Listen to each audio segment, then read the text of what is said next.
ህዝብ زي مكرام متاون نايب علي عبي استواصل ስለዝገበርኩ ወደረጃ ኃላፊነት ወሰደ ዲ ፕሪቶሪያ በመፈራም ግን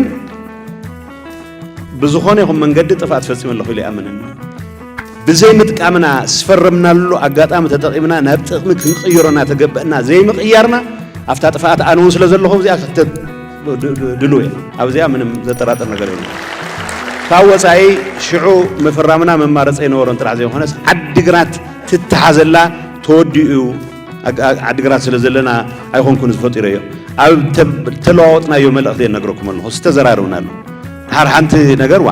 ናትና ምምፃእ ስታይሞ ሕዝ ዝጠቅም ኮይኑ ናተይ ግንባር መቸስ ክልክሎ ታይስሙ የለን ደው ዘብሎ ፀላእ የለን ኣውታ ኣብ ኮይንኩም ፀላእ መቐለት ኣትዩስ ውርደት እዩ ውርደት ማ መቐለት ኣትዩ ናተይ ደገ ምዃን ዘይ ምዃን ክኾን ይኽእል ያው ተስበ ሱዳን ተስበ ገለብልና ብመፃና